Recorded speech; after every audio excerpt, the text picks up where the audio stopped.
Hi everyone, it's Brittany, and today we are going to be talking about really myths when it comes to the past and really what the past is. So I've kind of over a little while gathered some questions that I get, whether it be in comments or emails about the past, about revision, all that kind of stuff. So I am going to read those questions, and then I'm going to tell you what the truth is, honestly. And then other than that, I'm actually going to share a client's experience with you all. So just so you know, we are in the middle of driving to the beach right now. We're not driving now. I'm in the car by myself. My family is going in to get some food and stuff. So I thought this would be the best opportunity for me to just get this out real quick. And I really appreciate you guys for always being so flexible with me and my crazy schedule and life. So thank you all. I love you. So let's get into it. What is the past? Okay. It's not a place. It's not a thing. And it's really not even behind you. The past is really just a thought happening now. So a memory appearing now. A version that you keep bringing with you, not because it's true, but really because you say that it is. So before we get into this, let's be clear. You're not trapped in what was. You're trapped in what you still believe to be true. So I'm going to call these questions myths because that's what they are. And then I'm going to tell you the truth about each of these. So first myth. Brittany, you don't understand. It did happen. How can I just say that it didn't? Okay, I get it. But the truth is, you're not erasing a real event. You're seeing that the only version that exists is the one that you're aware of now. So if you can imagine a version where it didn't happen, then that's just as valid. The past is not fixed. It's chosen right now. Myth number 2. If I revise it, I feel like I'm lying to myself. Okay, so the truth is you were already lying to yourself when you said that the first version was the only truth. You're not choosing between a truth or a lie. You're choosing which dream to live in, essentially. That's it. Myth number 3. Well, what if other people remember it too? Okay, well, their memory is just a reflection of your current identity. You don't exist in their world. They exist in yours. So if you shift the identity, their quote-unquote memories will also shift to reflect who you're being. Myth number 4. How can I forgive if I don't acknowledge what happened? Okay, so forgiveness is really based on an idea that somebody did something to you or somebody wronged you in some way. So when you drop the version where that apparently happened, forgiveness is irrelevant. There really is never anyone that needs to be forgiven, and that includes you. So there's really nothing to forgive in a version where you were never hurt in the first place. Remember, we're not carrying one character from one movie into a brand new movie where she has the same past experiences and all that stuff. We are choosing a brand new character who never had any of those experiences. Okay. Myth number 5. What if I repress it instead of heal it? Okay, so the truth is, healing assumes something real happened and it needs to be fixed. And repressing just holds on to it. So neither one of those things is correct. Revising it or choosing to simply drop it and see it for however you choose to is what dissolves it. So it's not that you're avoiding it. It's really being seen for what it never was in the first place. So really understanding that there's, even when I say revise, it sounds like I'm implying some sort of thing to do. It's not. Revising simply just means recognizing that there is no one fixed truth and you can choose to see it however you would prefer to see it. That's all that revising is. And when you shift identities, you're revising it anyway. So it's not a thing that you have to do. It's just choosing to see reality for what it really is.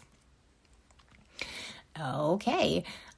Myth number 6. Can I revise something that happened many years ago? Of course you can. Time is irrelevant. All memory is now.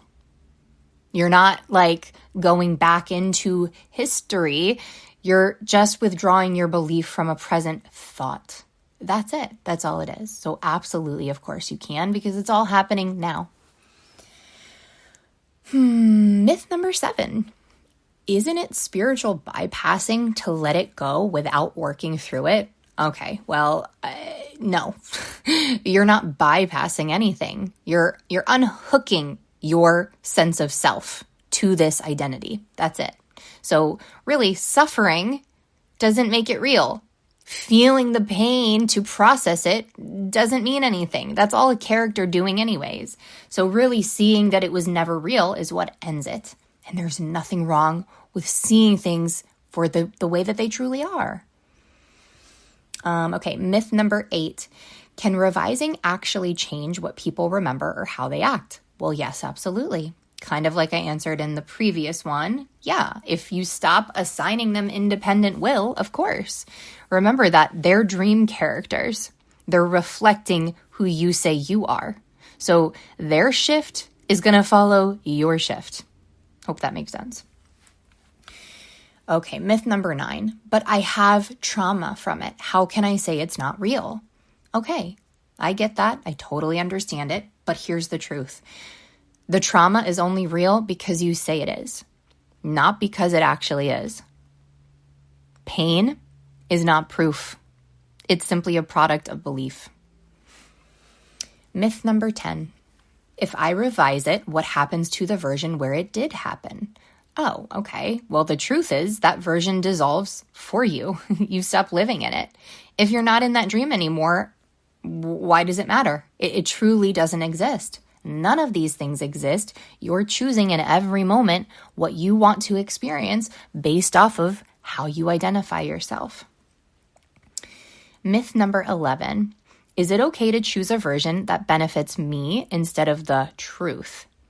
Okay, well, that is the truth. Benefiting you is the truth. The real you is the one choosing. So there's no truth higher than what you give consent to. So of course, choose to benefit yourself. And what benefits you benefits everyone else in your experience because they're just reflecting you. Myth number 12. Why do I keep remembering it even after I revised it?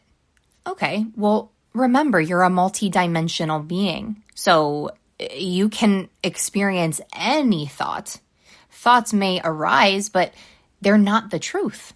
So really, you just stop assigning importance to it and it loses its power over you. It's literally just a habit of thought, not a fact. Okay? All right. So now that I've gotten through those, and yeah, I feel like that was a pretty good range of questions here.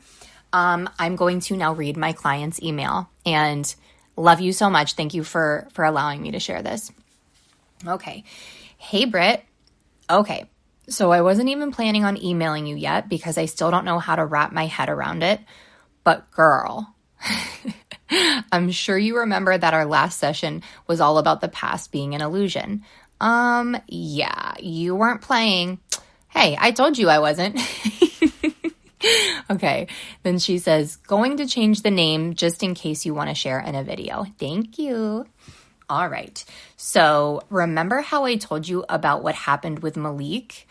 I introduced him to my coworkers at that work happy hour, literally on Thursday. And then on Saturday, 2 of them saw him at that rooftop bar kissing another girl. I wanted to die. I felt so stupid. Like I just vouched for this man and made it a whole thing. And then boom, now I'm dealing with public betrayal. It was humiliating. And the worst part, Next Monday at work, the energy was thick.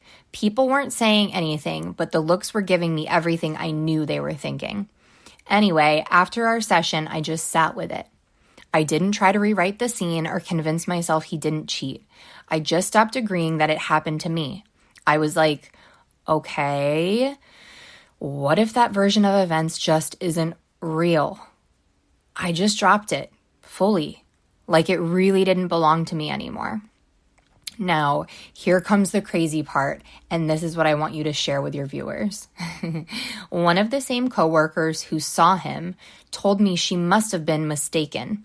She swore she saw someone who looked like him, but it clearly wasn't. And then the other coworker, she said nothing happened at all. Just talked like things were completely normal, like nothing ever went down a few days before.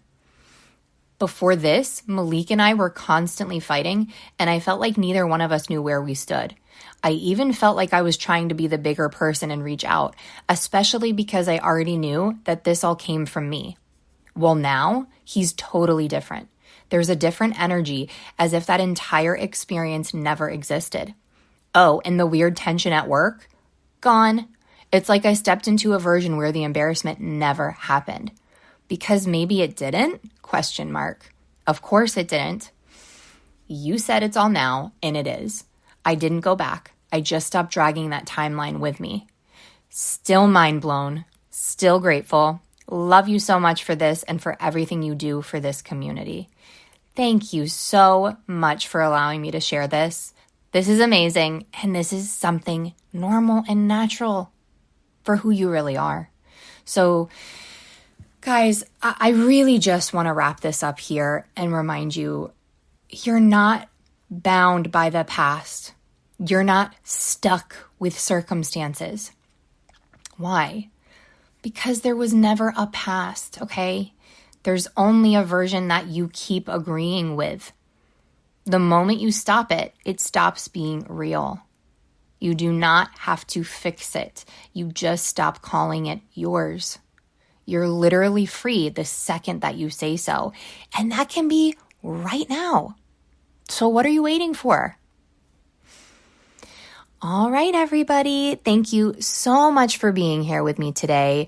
If you have anything related to this video that you would like to share from your experience, I would be happy for you to share it in the comments. I love when you guys share your experiences with me and with everybody else. It's just so helpful to hear. And I know that everybody else watching likes to hear them as well. So thank you all for being so open. And yeah, thank you all for being here with me. And I hope you have an amazing, amazing rest of your week. And I will see you all soon. Love you all.